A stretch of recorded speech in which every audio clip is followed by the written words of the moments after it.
their regular Shirupa's house. So the children keep running around like the whole day and night. How long have you been in town? We came about a month ago, beginning of July. We were here for personal names, but we were quarantining since we had come in a full flight and we didn't want to get anybody. How much longer you'll be here? As of now, his offices will open up beginning of January, but I wouldn't be surprised if they pushed it to mid next year. So until they open up again, we're here. You're here until then? Yeah. Yay! You get winter in Chicago.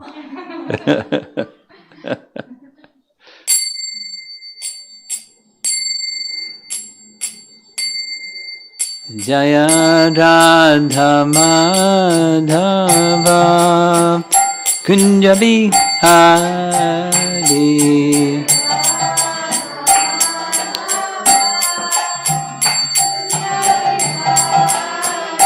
Jaya Radha Madhava Kunja Bihari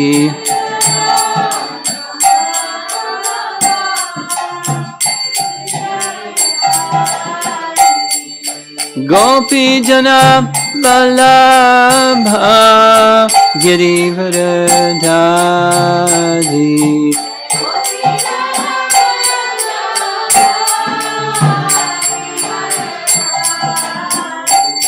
Gopi Jana Vallabha Girivardhari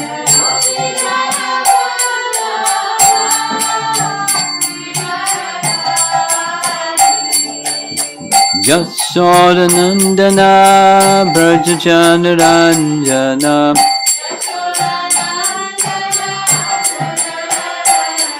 Jasodanandana Brajajanaranjana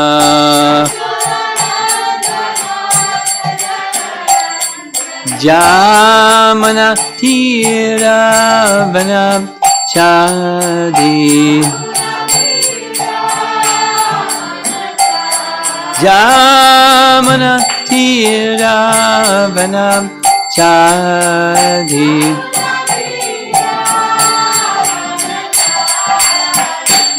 Jaya Radha Madhava Kunja Bihari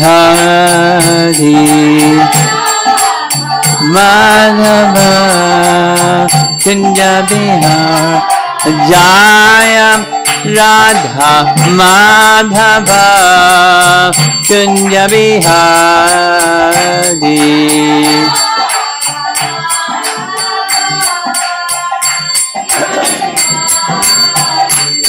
Gopi Jana Vallabha Girivardhari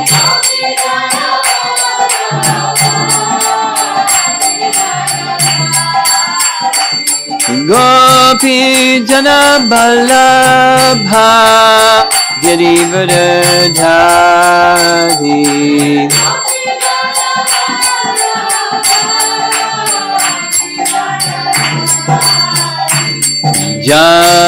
Jasodanandana Brajajanaranjana Jasodanandana Brajajanaranjana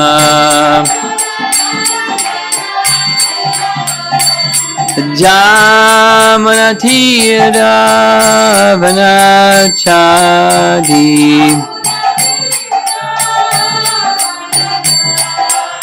Jamana Tiravana Chadi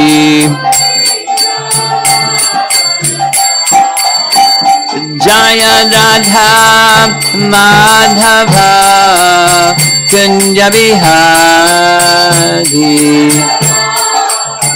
Madhava Kunja Bihari Jaya Radha Madhava Kunja Bihari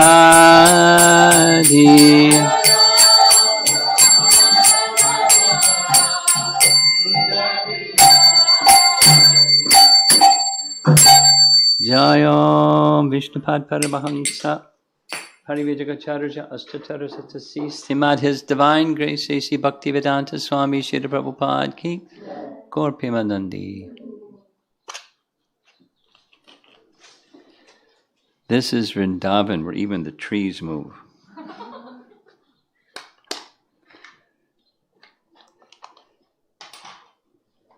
And the monkeys stand still.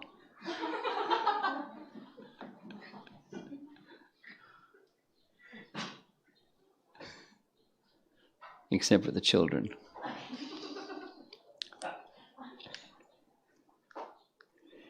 Om Namo Bhagavate Vasudevaya. Om Namo Bhagavate Vasudevaya. Om Namo Bhagavate Vasudevaya. Om Namo Bhagavate Vasudevaya. Om Namo Bhagavate Vasudevaya.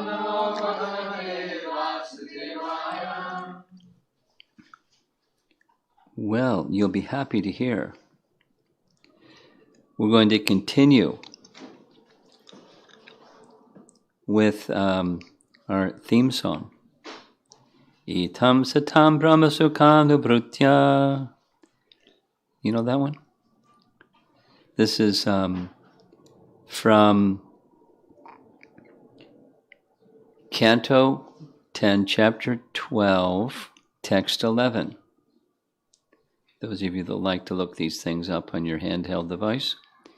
10, 12, 11. And I've been involved in discussing this verse for at least a week, and there's probably another 4 days of this verse and different references to this verse.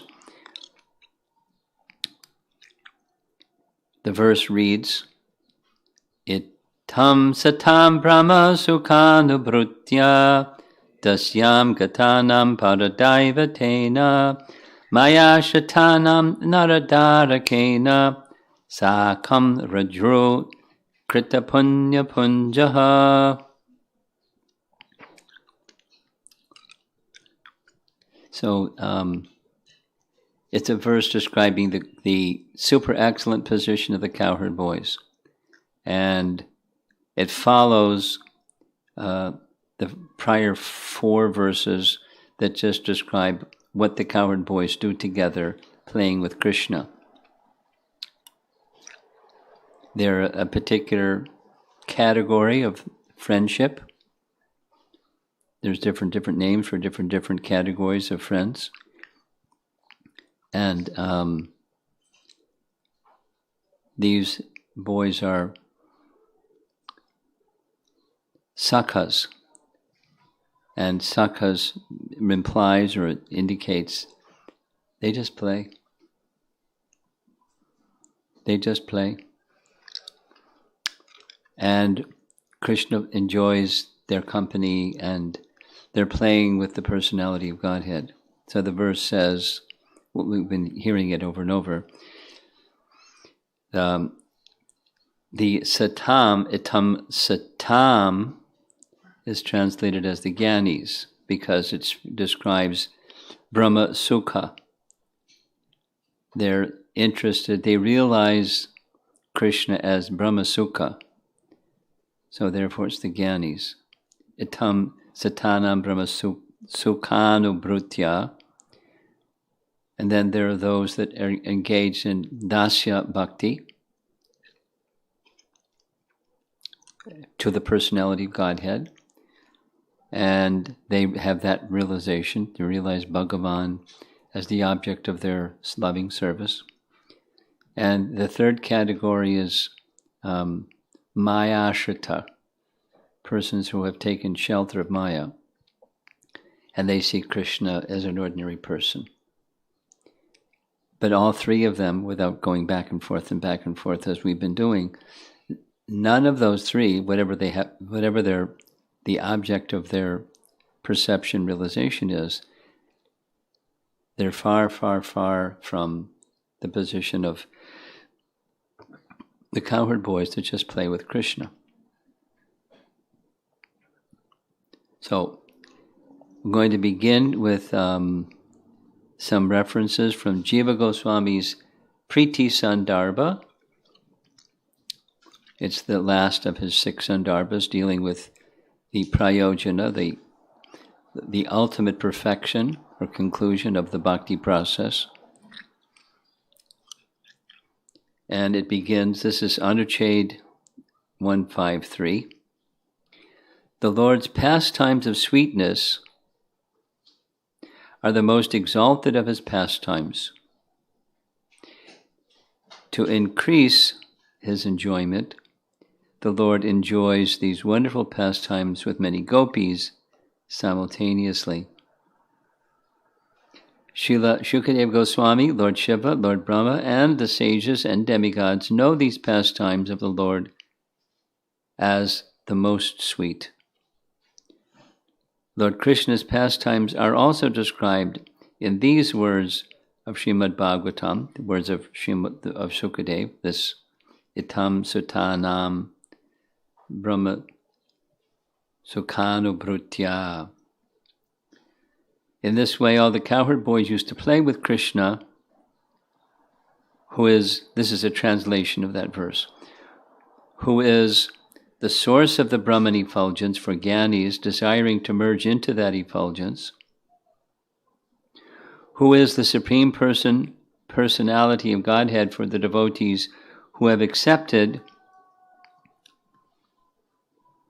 eternal servitorship, and for ordinary persons, he is but another ordinary child. The cowherd boys, having accumulated the results of pious activities from many, many lives, were able to associate in this way with the personality of Godhead. How can one explain their great fortune? Because the previous verse is describing how they associated. And it was just like little children. Or little children are like the cowherd boys. The Lord's pastimes are again described in these words in Srimad Bhagavatam, Canto 10, Chapter 35. That's it gives this the Sanskrit of the verse. It gives just the first line, and it's the Song of the Gopis, Chapter 35. So the Song of the Gopis is, the whole chapter is their absorption and thought of Krishna, singing with one another the praises of Krishna, and his flute playing, and how his flute playing affects everybody in Vrindavan. All the living entities, moving, non-moving, even the rocks and the clouds and the water and the trees and creepers and everything. So here's text 15 from that chapter. When Krishna takes his flute to his bimba red lips and sends forth the tones of the harmonic scale in variegated melodies, Brahma, Shiva, Indra, and other chief demigods become confused upon hearing the sound. Although they are the most learned authorities, they cannot ascertain the essence of that music, and thus they bow down their heads and hearts.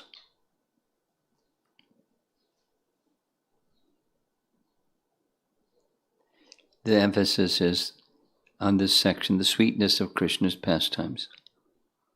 In this way, the demigods become bewildered by hearing Lord Krishna's flute music.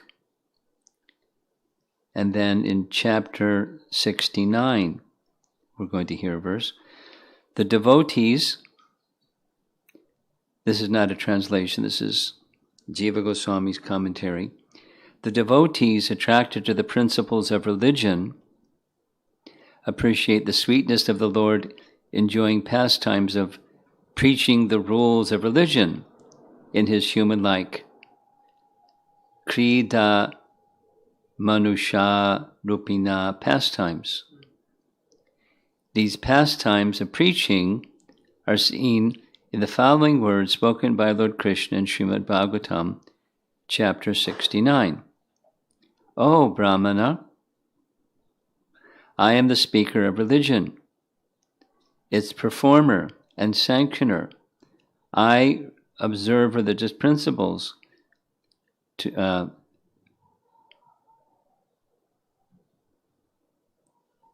observe religious principles. There's something missing. To each of them in this world. So, my child, do not be disturbed. This comes later.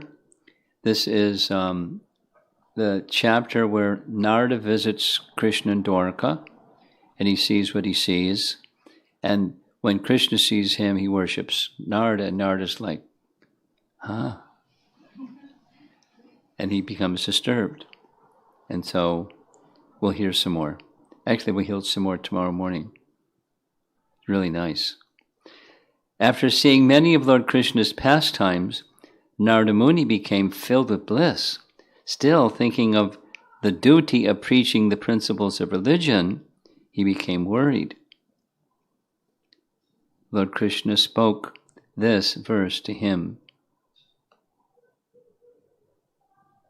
Then a later Anuchad. Wait a minute here. Something's missing. Oh, that's what happened. Here we go. The excellence of the sweet pastimes has been shown. Since the sweet pastimes are more enjoyable for Krishna, though he simultaneously can perform various types of pastimes, the previously shown pastimes appear to be most sweet for Shukadev, Shiva, and Brahma. Then he quotes this text 11. You don't mind hearing it again? Itam satam brahma sukhanu brutya dasyam katanam paradaivatena maya shatanam naradarakena sakam prajro krita punya punjaha. And this is translated a little more simply. In this way, with an abundance of splendor caused by Krishna, they played with him, who was pure consciousness known as Brahman for the Gyanis, who was the Supreme Lord for the devotees with Dasya Bhav, and who was an ordinary human child for those covered by material illusion. Then here's another verse. Oh, it's the same verse again. Text, but this is 14 and 15 from chapter 35. So this is now the Song of the Gopis again. And they've come, either, the commentators say, they're meditating on Mother Yasoda, or they actually go to Mother Yasoda because they know that she's in anxiety. Krishna's late. He hasn't come back from the pasturing ground yet with his little friends and the calves. So knowing that she's in anxiety, but also concealing their particular love for Krishna, but they want to pacify this exalted mother of Krishna. O pious mother Yashoda, your son, who is expert in all the arts of herding cows, has invented many new styles of flute playing. When he takes his flute to his bimba-red lips and sends forth the tones of a harmonic scale in variegated melodies, Brahma, Shiva, Indra, and other chief devatas listen repeatedly to that sound. Although they are most learned authorities with hearts in submission, they cannot ascertain the meaning and forget everything. There's another verse in the same section that says, don't worry, he's late, but you know what he's doing? Then, although they're like Sanjaya, they can know what Krishna is doing even at some distant place. They've got a mystic power. They can see Krishna on their television in their hearts and describe what he's doing because of their intense affection for Krishna. He went to the bank of the river Jamuna, Mother Yasoda, don't worry, to give the cows some water just before coming back. And then they went and took their bath in the river Jamuna, and they were splashing around, and they put on fresh clothes, and they garlanded their heads with new flowers and flower crowns and flower garlands and flower this and flower that. And on the way back, the demigods, having descended to the earth just to observe Krishna's pastimes, before he goes back to the village, they stopped, paid their obeisances in front of Krishna. Your son is getting a lot of benefit from this, so don't worry. He's delayed for those reasons, but he'll be back soon. It's one of their songs. Then this is the chapter 69 verse, Krishna speaking, and I'll read commentary. O Brahmana, Krishna speaking to Narada, I am the speaker of religion, its performer and sanctioner. I observe religious principles to teach to the world. My child, not just his devotee, but this position of Narada is very special. He's not just a Dasya Bhakta, he is a Vaikunthavasi, but Krishna is seeing him in this very special way, and he's explicitly saying, like father and son. Narada obtained happiness by seeing various pastimes during his visit to Dwarka, but he felt pain on seeing Krishna perform pastimes of Dharma. Thus Krishna speaks in this way to him. So the commentary from BBT on this verse, 106940. Lord Krishna wanted to dispel Narada's distress. This is not the whole thing, it's part. Which the sage, Narada, felt because he saw Lord Krishna worshipping the demigods and even Narada himself. Srila Vishwanath Chakravarti Thakur explains Lord Krishna's feelings as follows. As I state in the Bhagavad Gita, Yad Yad Acharati Shreshtas Tat Tat Eve Tarojana, whatever a great person does, ordinary people follow. Thus, I bathed your feet today in order to help propagate the principles of religion, which he didn't do in Braja. At least not in the same manner. In the past, before I began my pastimes of directly teaching religious principles, you came and offered prayers to me after I had killed the Keshi demon. But I simply listened to your elaborate prayers and glorification and did nothing to honor you. Just remember this and consider. We heard the Keshi in the morning. Do not think that you have committed any offense by allowing me to bathe your feet today and accept the water as holy remnants. Just as a son does not offend his father by touching him with his foot while sitting on the father's lap, so you should understand that in the same way, my son, you have not offended me. So the sweetness is entering into Dwarka, although it's not the same as in Vrindavan. And outside of Vrindavan is more the Dharma Sangstha than exhibiting the sweetness and killing some demons. The killing of demons, the Acharyas say it's just secondary. It's incidental. It's a big part of his pastimes, but as far as Krishna is concerned, the real important part is exhibiting sweetness and exchanging very sweet pastimes with his devotees. We say sweet because that's the Madhurya feature. So then, in an earlier section of Priti Sandarbha, 111, he writes, this is making the same reference to, this is Canto 12, Chapter 13. This is one of the final chapters of the entire Bhagavatam where everything's being summarized. From the beginning to end, the Srimad Bhagavatam is full of the Lord's pastimes, which give bliss to devotees endowed with a sense of renunciation. It's going to be making several things. It's giving a gloss of the 12th canto, but it's Priti Sandarbha, so it's making a comparison between those who actually participate in the pastimes.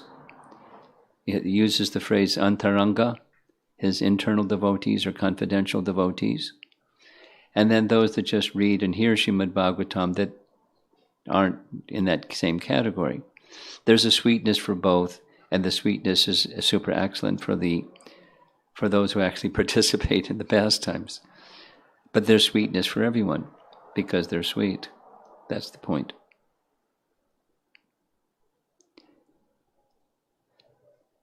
So the verse again reads, from beginning to end, Bhagavatam is full of the Lord's pastimes, which give bliss to devotees endowed with a sense of renunciation.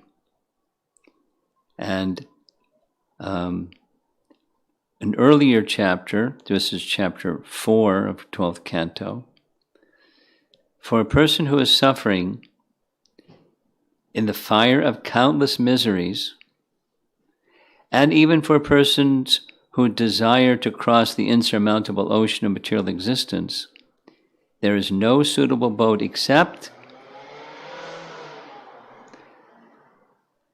riding a motorcycle in Chicago.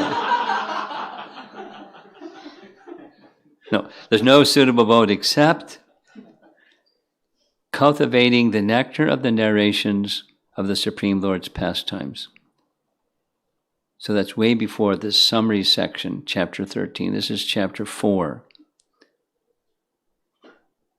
And reference to that verse is Sat Suram in the verse. It means the Atmarama personalities as was described in this Itam Ritanam verse.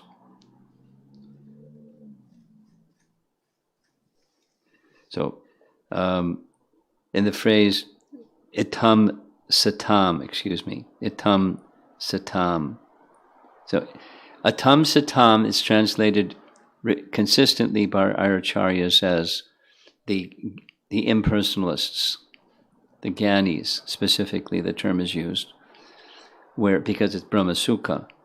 So there's, in this verse, 12th canto verse, it's describing the devotees, the Atmaramas who are devotees. But they are also devotees, Satam, Suram, since they relish only the nectar. The phrase Amrita Dravya means the essence of the rasas of pastimes. So there's these two categories, people that are suffering and people that want out. They want to cross the ocean of material suffering. And for both, there isn't a way to end suffering or to cross the ocean of suffering except the pastimes. And so who are those that can appreciate? The Atmarama people can appreciate. The Gyanis, they also, because they're with a sense of renunciation, there's potential for them to relish the rasa. There's potential to relish the rasa, although their hearts are hard. This should be explained. Though rasa filled with priti is best, one should consider the following two types of people who realize rasa. They are instructed, quote, drink the nectar of Bhagavatam, unquote. Those who realize this by their nature are the associates of his pastimes. In other words, the associates of his pastimes, they would all just sing Krishna's glories. The cowherd boys, they would do two things. They'd play and sing the praises of Krishna. And then when he did something, they'd sing the praises of Krishna and play some more. And then when they got back to the village, the parents were already singing the praises of what Krishna did that day, and then they want to hear the boys singing the praises of Krishna, and then make up newer and newer songs and newer musical, or they're just having a festival. I mean, nonstop festival, but it's the glorification. So their taste of the rasa of Krishna's pastimes is the highest.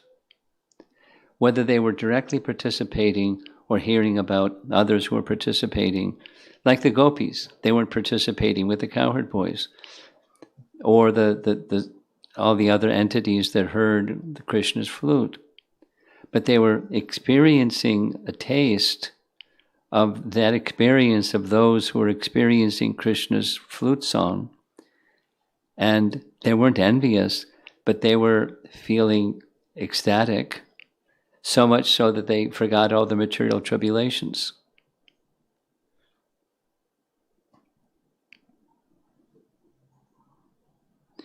Those who experience the rasa of the pastimes are associates, and they experience the essence of the pastimes since they are antaranga, or internal associates. Others, that's us, taste the pastimes to some small degree since they are bahiranga, or belonging to the material world. Though one may be in this condition, thinking oneself one with the rasa to be realized, drink the essence of rasa, which must be experienced since it flows from the mouth of Shuka by his realization. Paragraph. Thus the conclusion of Scripture is that priti for the Lord is the highest rasa. Quoting again chapter 13 of Canto 12, Srimad Bhagavatam is declared to be the essence of all Vedanta philosophy. One who has felt satisfaction from its sweet rasa will never be attracted to any other literature. Maybe Chaitanya Charitamrita. And thus, the commentary explains, Bhavukaha, as those who are expert in manifesting excellent rasa. Going back to Canto 1, Chapter 5, the person who serves Mukunda will never, under any condition, return to the material world, unlike practitioners of other processes. So Chapter 5, this is Vyasa speaking to Narada, encouraging him to do what he encouraged him to do. Trance and meditation, see, experience, compose, and refine your Srimad Bhagavatam. So, the person, this is Vyasa to Narada. Is that right? Not Vyasa to Narada. Narada to Vyasa. The person who serves Mukunda will never, under any condition, return to the material world, unlike practitioners of other processes, remembering the embrace of the Lord's lotus feet, eager for that rasa he has experienced, he will not desire to give up those feet again. Now the commentary reads, Vyasa speaks this verse. I'll go check. So, continuing on the same theme, there's some of these messages repeating. It's quite okay. Jiva Goswami in the previous Anuchad says, quote, Srimad Bhagavatam is full of nectarian accounts of Lord Krishna's pastimes, which give ecstasy to the saintly devotees and demigods.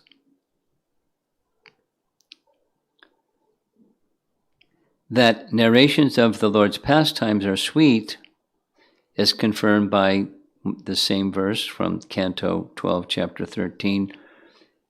Lila Katha Rasa Nishevanam. Narrations of Lord Krishna's pastimes are sweet like nectar. In this verse, the word Sat, Suram, Canto 12, Chapter 13, Text 11, the word Sat refers to the Atmarama Transcendentalist situated in Brahman realization, who are referred to by the word Satam in Srimad Bhagavatam. Our verse is, 10, 12, 11. Itam Satam. And the word Suram, in this 12th canto verse, refers to devotees who taste only the nectar of devotional service of the Lord. In Srimad Bhagavatam 113, the word Amrita Dravya, remember that one? Means, quote, the sweetest nectar of the Lord's pastimes. The following explanation may be given. Although the nectar of love, Priti Maya Rasa, for the personality of Godhead, is the sweetest of all nectars, Shreyaha, various levels of that nectar can certainly be distinguished. The taste of the nectar of the rasas, as described by the word pibata, 113, pibata, is of two kinds. The first is the rasas tasted by the Lord's personal associates, who personally participate in the Supreme Lord's pastimes. This perception of the rasas is the best, because it is direct and confidential, antaranga. The other perception of the rasas is tasted by all others, like us.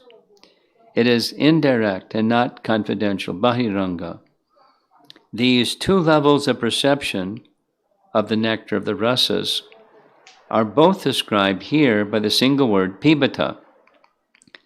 The nectar is like a river flowing from the mouth of Srila Shukadev Goswami. That Srimad Bhagavatam describes the sweetest nectar of love for the Supreme Personality of Godhead is confirmed in these words of Srimad Bhagavatam. Again, this reference to Canto 12, Chapter 13. Sarva Vedanta Saram Hi. Srimad Bhagavatam is declared to be the essence of Vedanta philosophy. One who has felt satisfaction from its nectarian mellow will never be attracted by any other literature. In his commentary, Srila Sridhar Swami defines the word bhavuka in this way. Bhavuka here means they who are expert in meditating on the nectar rasas. So that's devotees. This meditation is described in these words, 1:5:19, same one. A person who has once relished the taste of the lotus feet of the Lord can do nothing but remember that ecstasy again and again. Srimad Bhagavatam 113 quoted in this undershade was spoken by Srila Vyasadeva. So I'm going to go and look, 1:5:19. It sounds like it is Vyas. No, it's Narada to Vyas.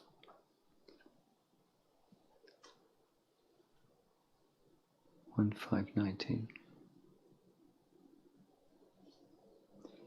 Everybody got your handheld device. You'll probably find faster than I will. 1:5:19. Yes, it's Narada. My dear Vyas, says Narada, even though a devotee of Lord Krishna sometimes falls down somehow or other, he certainly does not undergo material existence like others, fruitive workers, etc., because a person who has once relished the taste of the lotus feet of the Lord can do nothing but remember that ecstasy again and again. 1:5:19.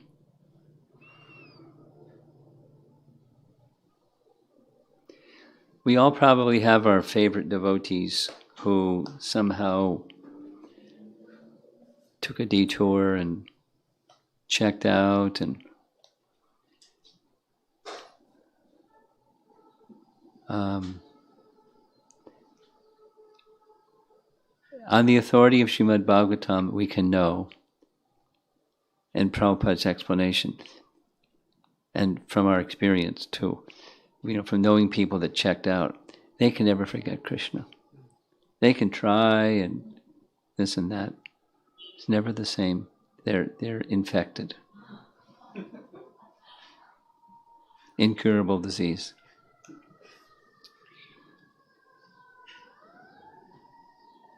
But it's very painful to know that persons are undergoing the tribulation that material life is. I was just thinking that just sitting here. What's life like without doing what we're doing? I mean, you got to fill it up with something. And the something is just a distraction, and it's toxic, and it's... what is it? Where's the happiness? Where's the sweetness? And they'll try this and try that, and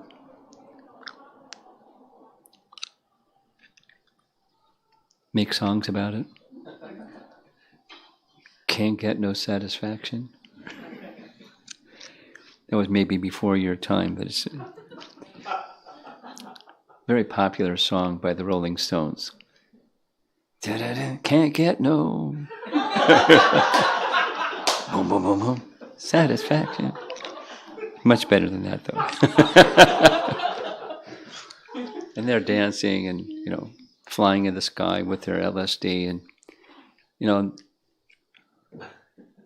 come in for a crash landing. Because it's, it's their song.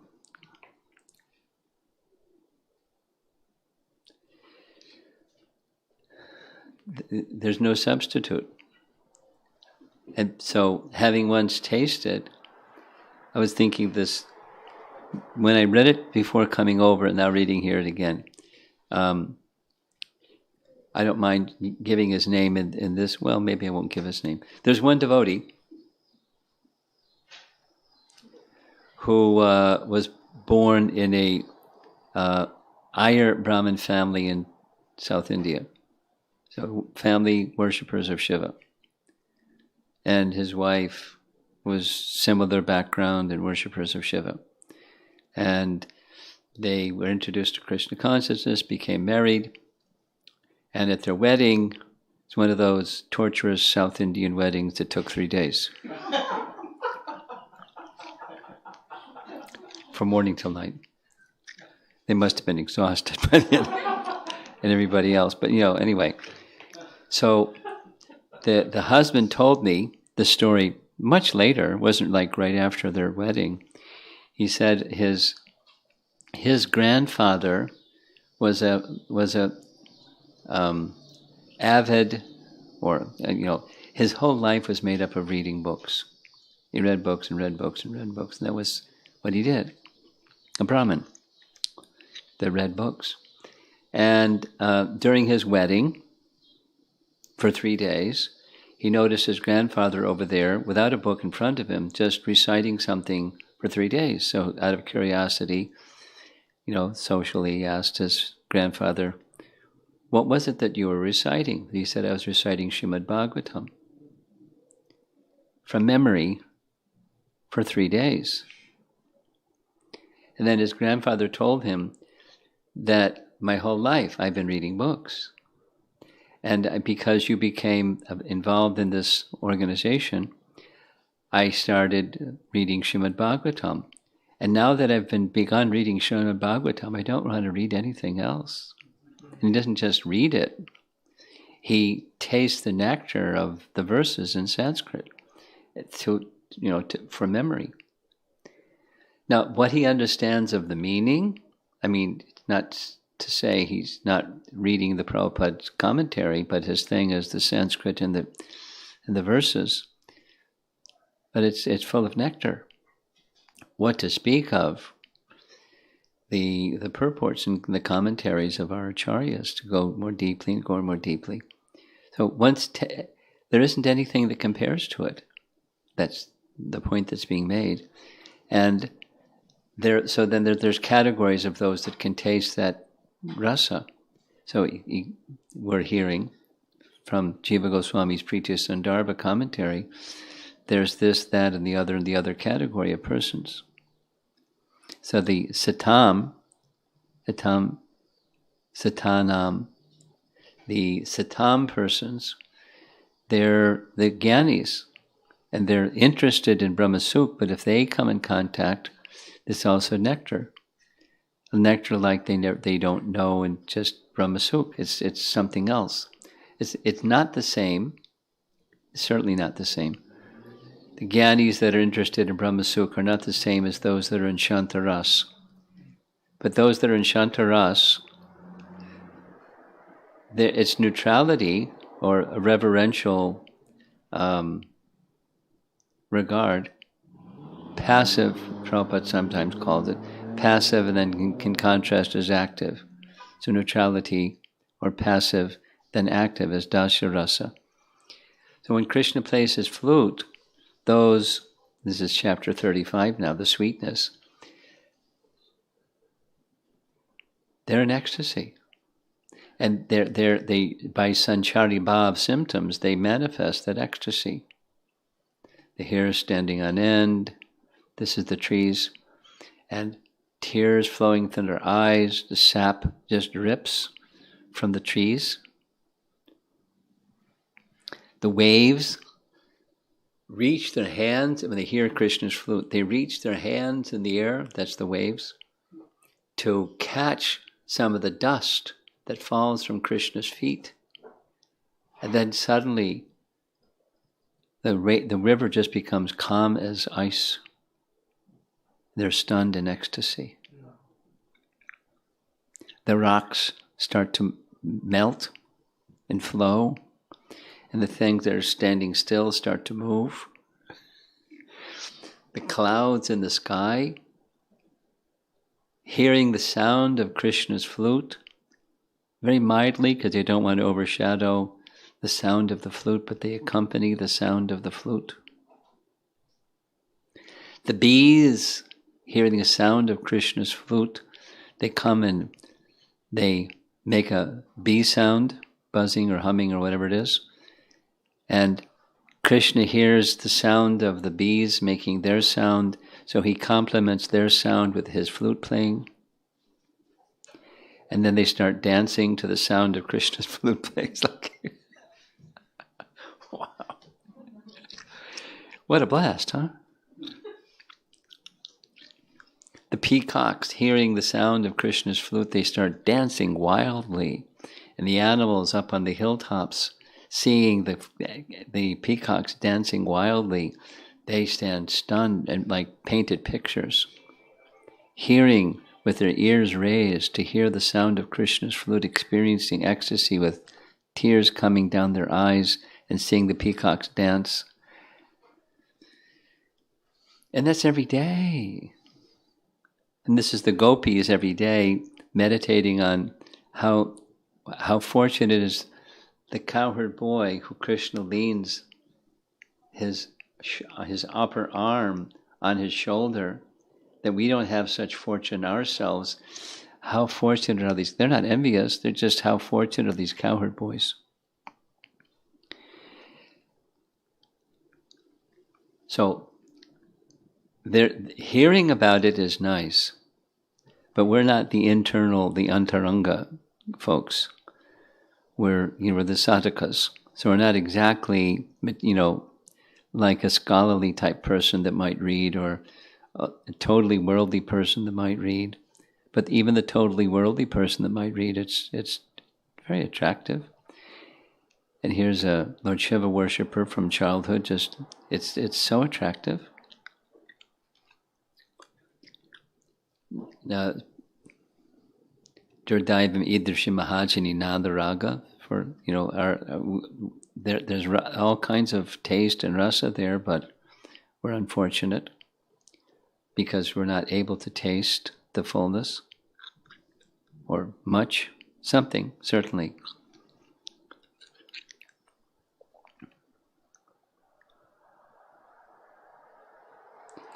Just a little bit of sharing. Having done this every morning, every evening, every morning, every evening, every morning, every evening, every morning for 2 months, it's transformative. And the people that come together, they just, like, it has its magic. You just forget everything. And whatever was important becomes, it's over there somewhere. It's not in the front. And so as that becomes cultivated more and more, that becomes what's not just temporarily, but it just it fills your existence. It lifts the Srimad Bhagavatam is Krishna, and it has the capacity to lift us from the ocean of material existence. The holy name also. And together, that it's carry out material duties for sure, and carry out material duties while always thinking of Krishna. How do you always think of Krishna when you're carrying out your material duties? The thought of Krishna becomes so prominent, at least for the residents of Vrindavan, that, like the description, for example, the description is when they're doing their household duties, Krishna isn't their son, but they're taking care of the household duties for the pleasure of Krishna, and because they're so attached to him.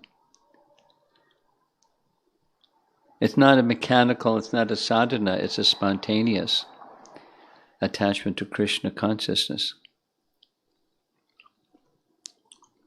And even when the for example, the elder gopis,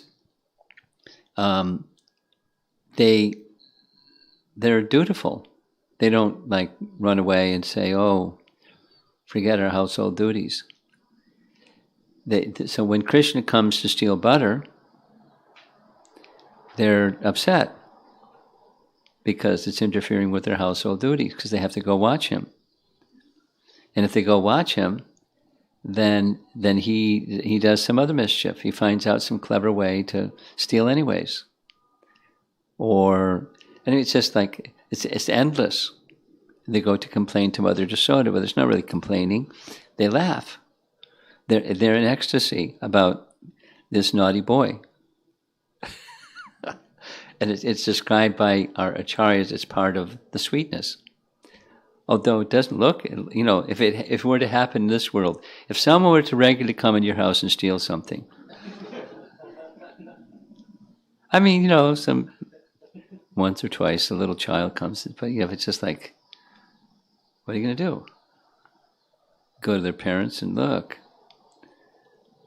calling the cops.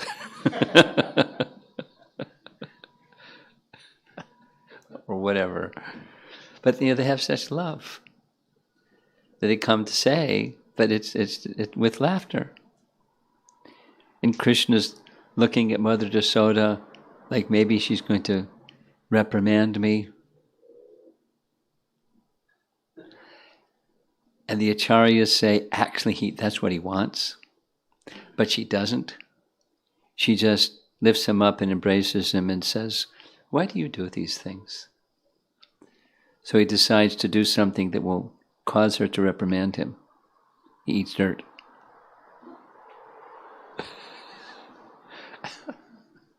Whether he ate dirt or didn't eat dirt, it's a pastime. So that he'll reprimand her. And she reprimands him.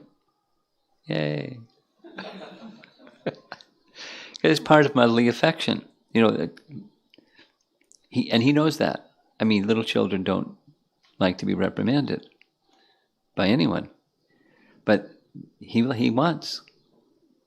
So it's otherworldly exchanges of affection, and it's so mysterious and so natural and so delightful that it's not fanciful. It's It's Krishna. And there's potencies involved in the name, and there's potencies involved in the form, and potencies involved in the pastimes. And all these things are there. All these things are there in his pastimes. Of course, they're all there in his name. It's very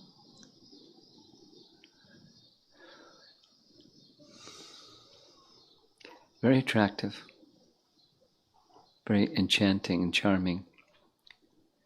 And it's very sweet, very spiritually attractive. That kind of sweet. So we'll continue tomorrow. Tam satanam brahma sukhanu brutya. Any discussion? Yes, back there.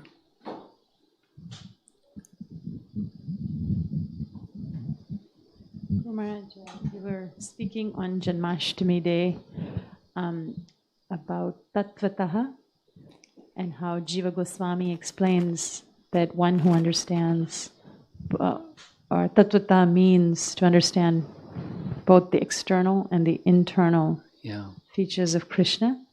Is there some correlation between external and internal features and Bahiranga and Antaranga devotees? What they understand?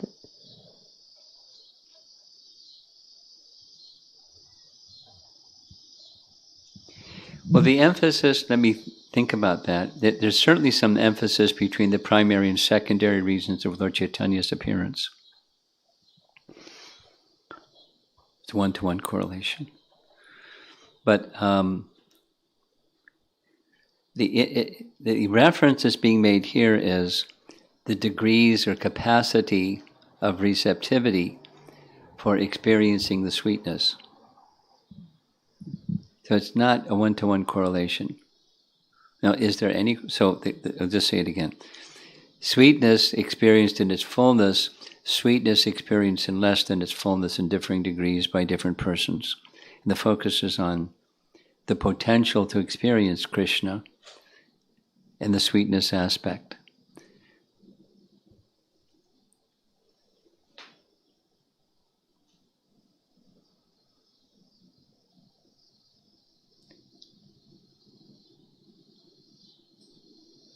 I don't think it's the intention, because there's the Antaranga Shakti and Bahiranga Shakti. That's where I'm used to hearing those terms anyway. The internal potency and the external potency. And there are those that have taken shelter of the external potency. So the Krishna in truth, evam yoveti tattvataha, there's this, it's the sweetness and the majesty, or the Aishvarya, is the fullness, is the way that it's been described. Tattvataha means to understand both. And so we, or as we were discussing in the morning, Narada Muni has an understanding of both. And we're to cultivate an understanding of both. And when that wonderful time comes that Krishna, we're accepted in the entourage of Krishna's eternal associates in Vrindavan, by Yogamaya potency, he may cover the Aishvarya feature and just only experience the Madhurya feature. That's the Krishna in truth message, which isn't really the same. The Bahiranga is not, it's more in reference to the degree of sweetness. There's some overlap, but it's not a one-to-one correlation. Okay. And do devotees, as they become completely purified, move into that category of being Antaranga devotees? Say it again? So the Bahiranga devotees, as they mature in their realization, yes. They move to the... Well, that's, with Krishna's mercy, yeah. They're more in contact with the internal potency and thus become Antaranga Bhaktas. by contact with the Antaranga Shakti, the internal potency, through bhakti.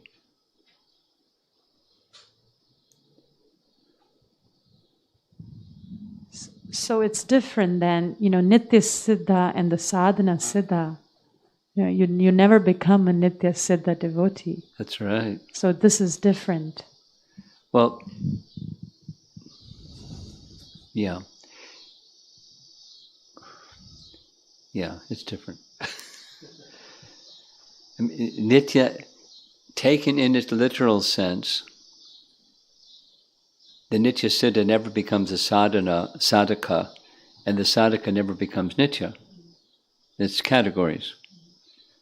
On the other hand, the sadhana siddha bhaktas become part of Krishna's eternal pastimes.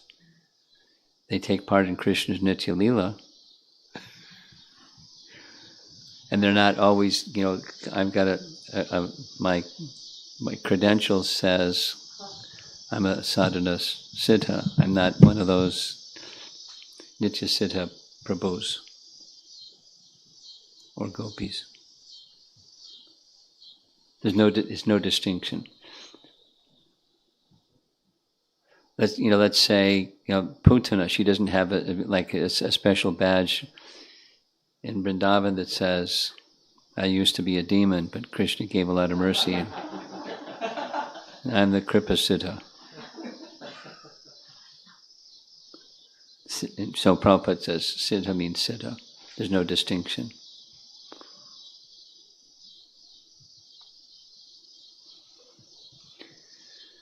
Yeah. Hare Krishna Maharaj. Can you hear me through this? Yeah, if you take the mask off, it's better. Okay. That's great. I just had a comment / question. I was really surprised, like you were mentioning how the gopis would think of the cowherd boys and appreciate them, but without any envy. And I couldn't even imagine what that would be like, because I feel like in my own head, there's envy is always just there, subtly in such a deep way that if I were a gopi, because I don't want to think like that, but just hearing you say that, I couldn't imagine being oh, I'm happy for them. They have exactly what I want. I can't imagine that, and even more. So I was just appreciating that, and I've learned from you that, we have to hear these pastimes over and over. Over and over. To get that quality, or at least pray for that quality. Yes. Yeah. Effort and mercy. So, right. Read the chapter and read the commentary of the chapter, because their voice is glorification of Krishna, and Krishna means Krishna and his entourage and paraphernalia. So his flute is part of Krishna, and the effect of his flute upon, and how they're stimulated, and they're not gee, I wish I had that. There's no envy. It's just appreciation. And in that appreciation, the purity of joy that they're feeling. And they forget their distress. Although they're feeling separation, they're feeling ecstasy. It's quite unique. It's totally spiritual. And another one is the worship of Katyayani. I'm always astounded by this when I go over that section.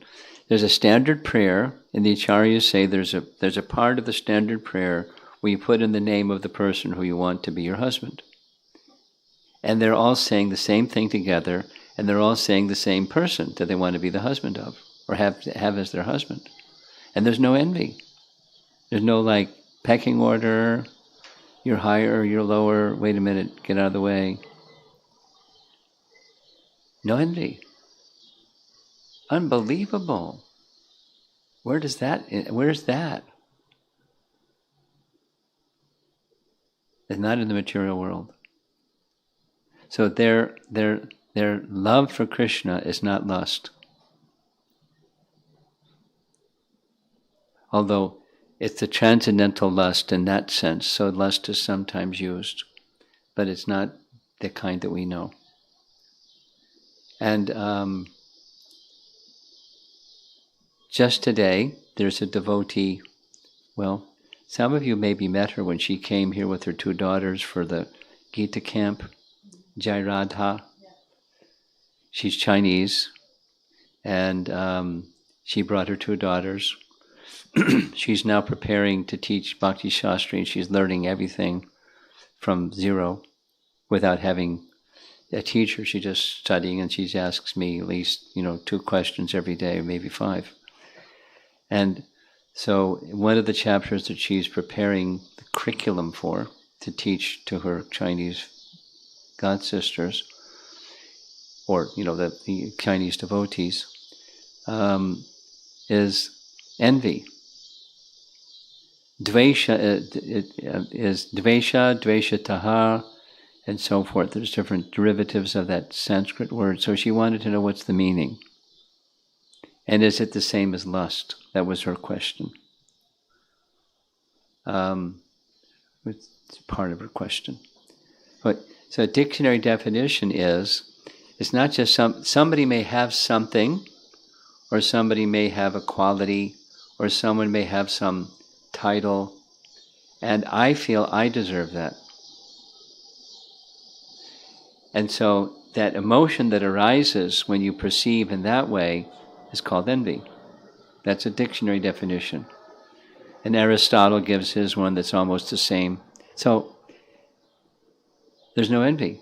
I mean, there's the transcendental envy, thinking, oh, how nice it would be to have Krishna put his arm around us like the cowherd boys. He puts his arm around the cowherd boys. But it's a transcendental envy, or between the left-wing, right-wing gopis. It's Krishna's pleasure. It's not the material kind. It's otherworldly.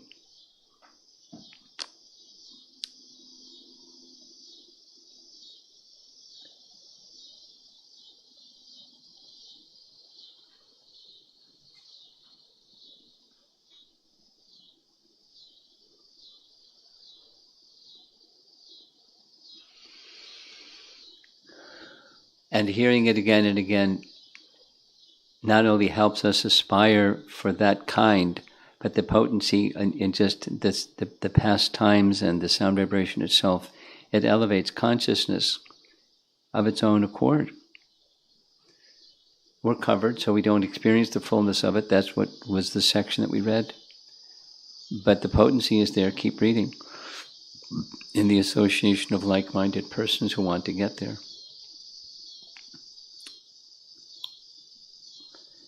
Okay, anything else? Up here? Shravan?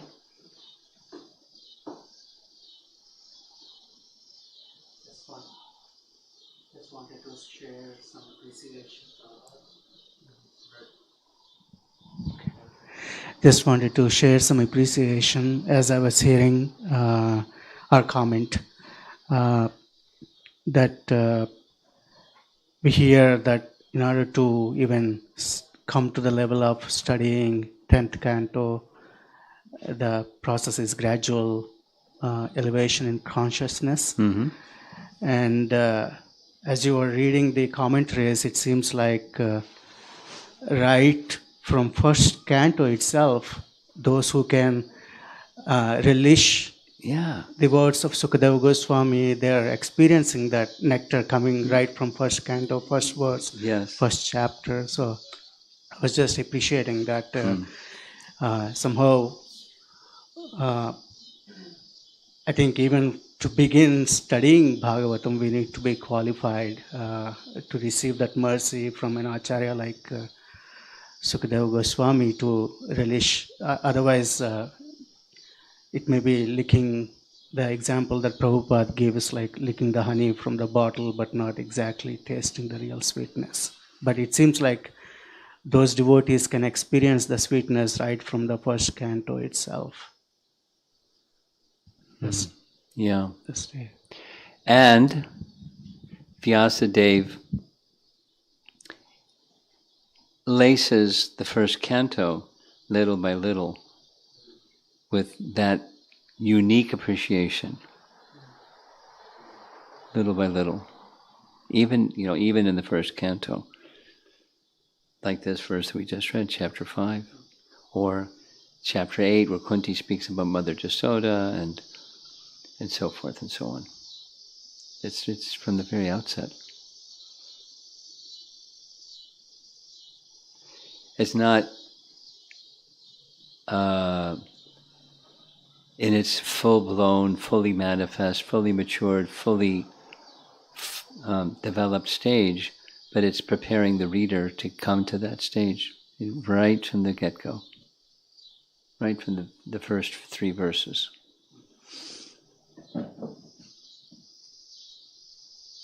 I was thinking also, as she was asking her question, Sundari Radha, and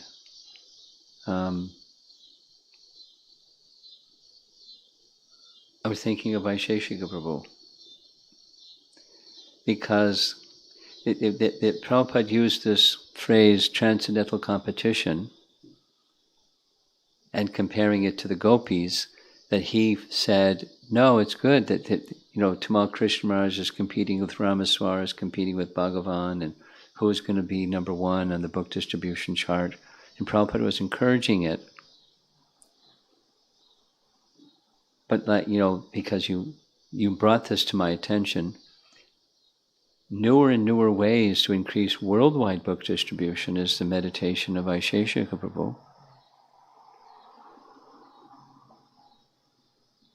As busy as he is, and in this and that, and the book distribution in Silicon Valley is humongous, but he's way out ahead of everybody, thinking. I don't know if the rest of you in the room know, but I don't know if it's his, but he's pushing it forward, that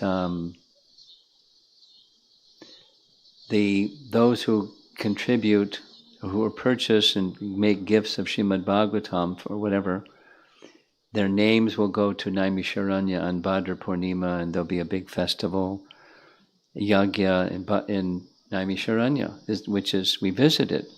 It's the place where Shukadeva Goswami spoke Srimad Bhagavatam.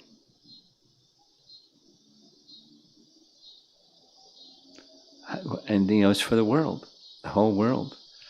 The yagya for the people in the world, that in Naimisharanya, in their honor, and Bhadra Purnim. I mean, that's transcendental competition to its highest degree. Who knows where he's going from his non-envious devotional service, thinking of expanding book distribution in this way. Really nice. Anything else in the room? We probably have some online questions. Okay. Give him.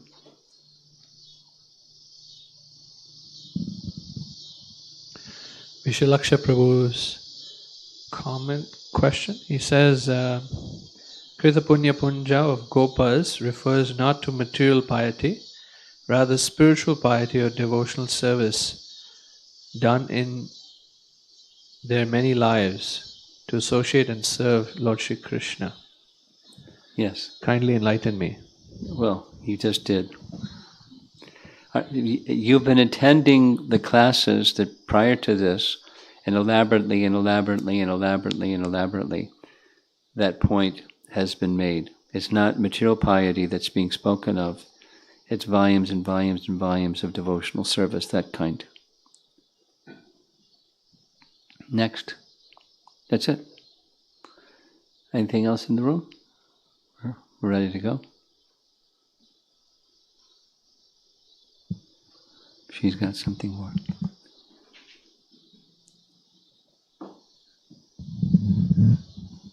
I heard you say a few times during this visit that the Rajvasis do not know material tribulation. There's a verse that says that.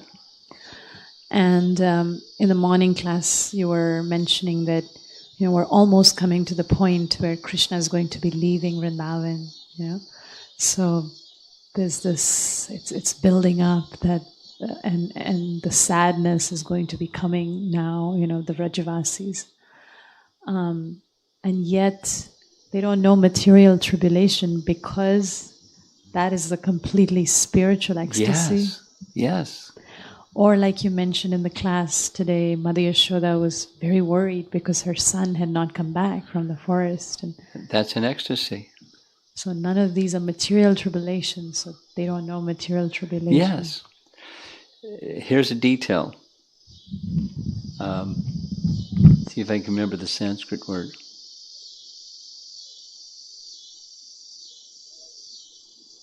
There's a Sanskrit word for anxiety, and I can't remember the word. And in Bhakti Rasamrita Sindhu, he identifies in different categories of Bhakti Rasa, there are sanchari bhavs, and it's a type of sanchari bhav. The one of the examples of anxiety, well, he gives a definition. You have something and you lose it, you wish to achieve something, you don't achieve it. Or obtain something, you don't obtain it. And there's a certain emotion connected with that event, and it has a name. It actually, he says it's pondering on, but pondering is the act, and then there's the affective emotion. So the emotion is an ecstasy. It's a sanchari bhav. It brings about bodily transformation, and sanchari bhavs are described in the ocean. A wave may rise and fall. So it's temporary. It's a fleeting, it's not permanent. There's not the sthayi bhav. It's a temporary emotion that rises and falls. So it,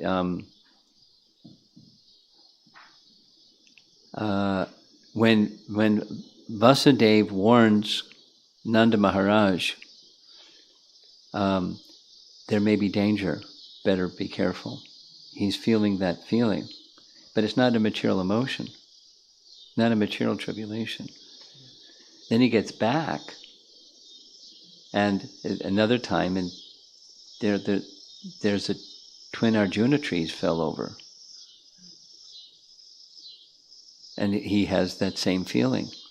But it's the purpose of, I haven't deeply studied, some devotees have, the science of Bhakti Rasamrita Sindhu, but bhavas are, generally speaking, they're ecstasies. There's like a wave. And then when waves mix, it becomes rasa. And the rasa is a manifestation of the sthayi bhava, which is compared to an axle, and there's the turning of the axle. The bhavas turn the axle. So we say the 5 primary rasas, but it's five sthayi bhavas that becomes rasa by stimulations with these ecstasies of different kinds. This kind, that kind, the other kind, and there's a whole science to emotion, transcendental emotion. So there's no, their ecstasy is so great they don't even feel, they don't perceive material tribulation. Krishna leaves. Oh, and it's horrible. But it's not a material tribulation. It's true in Ram's Leela also. I mean, without going into details. All the sadness and this and that and the other thing, and Sita's being kidnapped and all the horrible things. And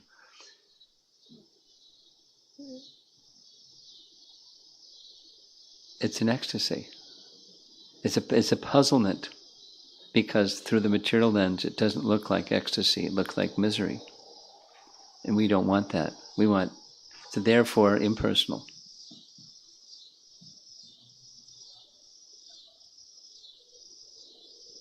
Or we'll go to the sweetness side. Vasudeva and Devaki did not experience the childhood pastimes.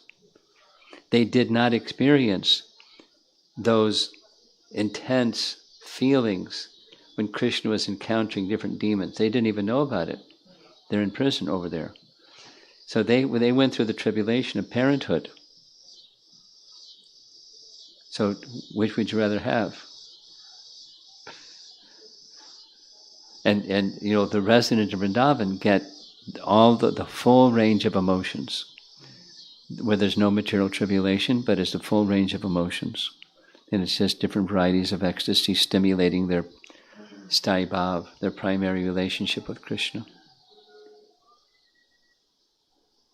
It's quite mysterious.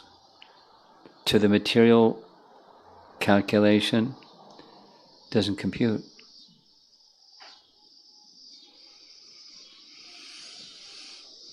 And who can appreciate it? Those whose hearts are free from bodily identification is the starting point.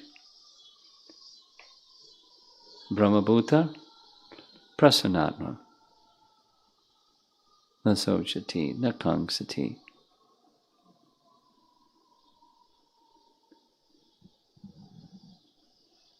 Yeah, go ahead. Sanchari's got one, right? She's always got one. This is a bhakti melody, actually. Really? Okay.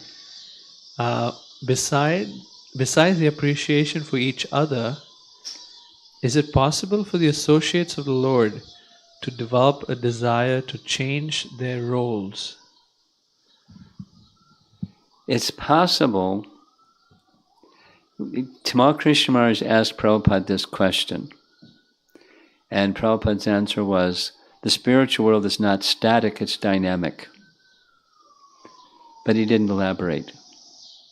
But the question was as specific as hers. And you know, through association, one may develop a hankering for something, as in the material, as in the spiritual, so also in the material. So by spiritual association. But it's not that, for example, there's Uddhava and there's Brahma, who are most learned, and they've got the big picture. They know Bhagavan like anything. They wish in their next life to become some type of entity. In Uddhava's case, it's a blade of grass, but in Brahma's, it's whatever. So some dust from the residents of Vrindavan can come on my head. So they may wish to become a Brijbasi in a humble mood, but that's not her question. Her question is the change of rasa. And Prabhupada's answer was, it's possible. And how those things become possible through association. But they're satisfied. So it's not like, hey, the grass is greener over on that side of the fence. I want to get some of that grass over there. There's no envy, but it's possible. Krishna can make anything possible. Something else? Yeah, a few more. I'm not sure whose this is. I've asked the name, but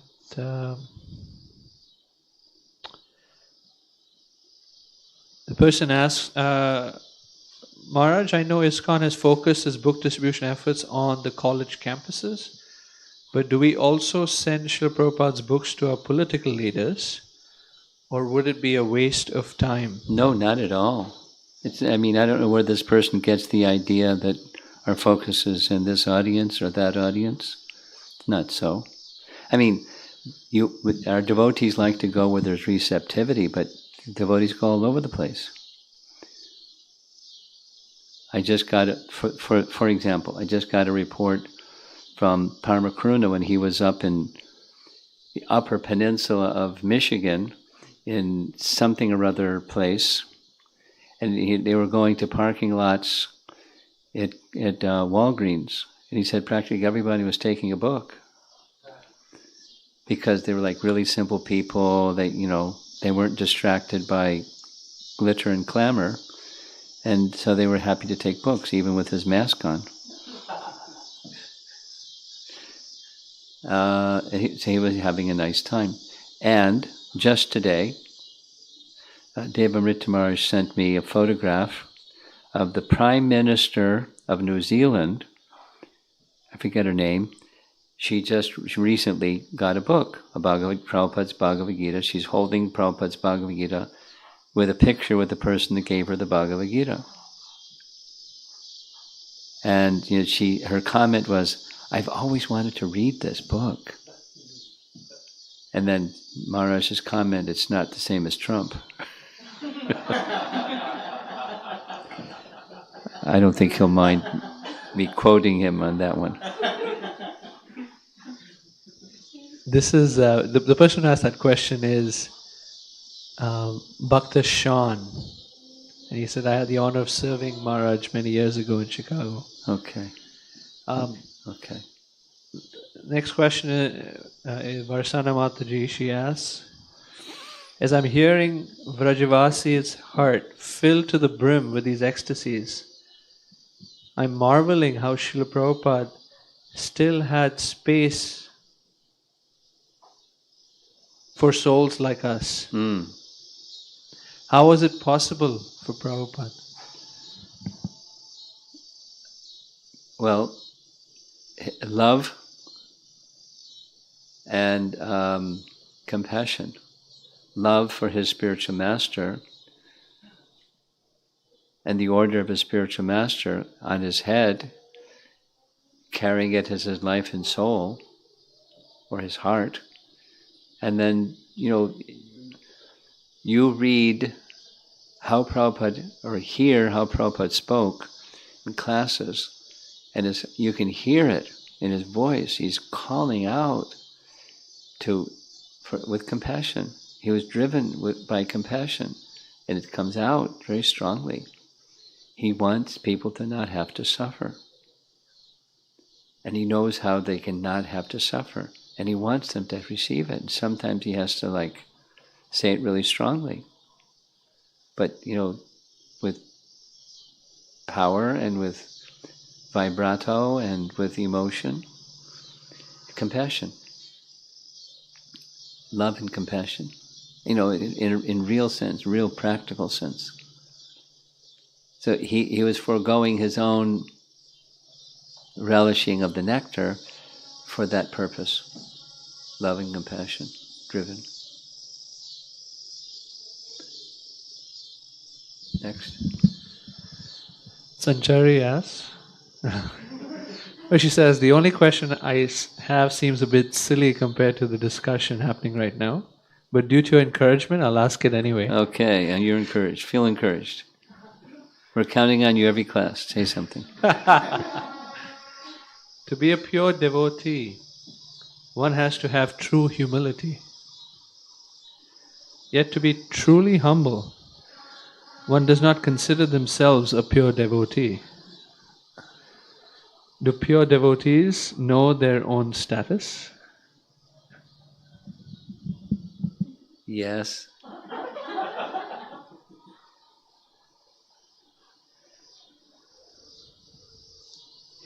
I think a good way to understand what true humility is and how does a pure devotee understand their true status is listen to Prabhupada or read, as you're doing, you're reading those who had association with Prabhupada and how he exhibited both features.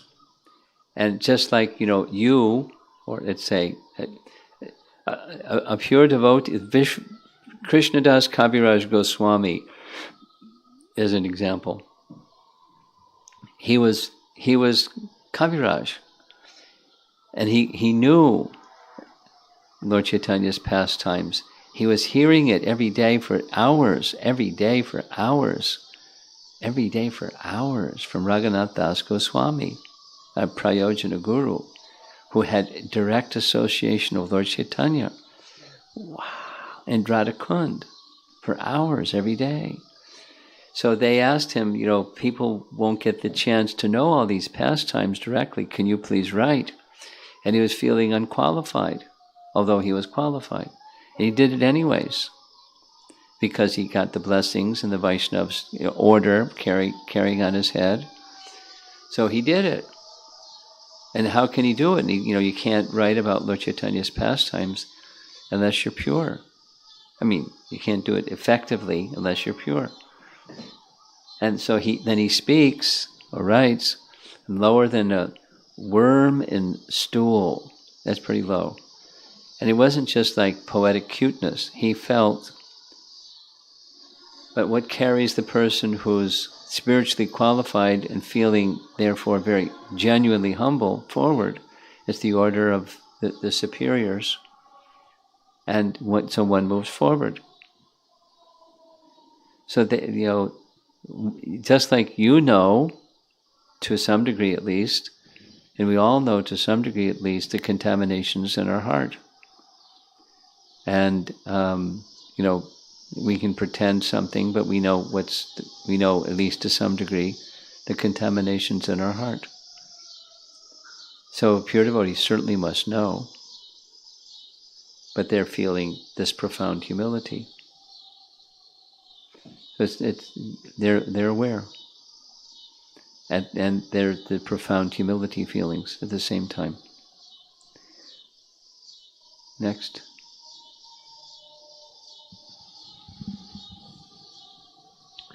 This is a question from Minu Akshaya.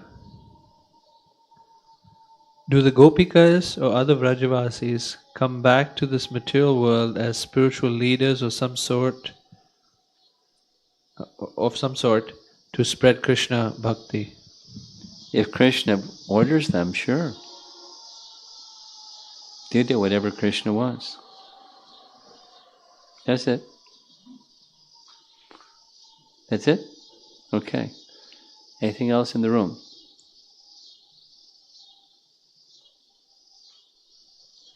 Yeah. So I've been thoroughly enjoying watching Falling Srila Prabhupada in the last week or so. It's very nourishing.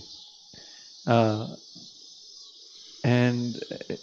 just the number of devotees that joined the movement was overwhelming. And then we had this discussion today about how people, when they get the taste, they never leave it, they never forget it, even though they check out, was a term you use. So my thoughts are going to the number of devotees who have left the movement. So, and I'm trying to understand from Bhagavad Gita, where Krishna says, those who have fallen from the path in their next life, they'll be given an opportunity, depending on their stage of advancement. Some will be born in the families of brahmanas or wealthy persons, or if they previously quite advanced, then they enter into families of Vaishnavas. So, is there a difference between, at the end of one's life, still attempting to progress spiritually, and then the next destination, versus someone who's just checked out but has had that taste of bhakti, and then what happens to them in the next life? If I've understood your question correctly, there's definitely a distinction.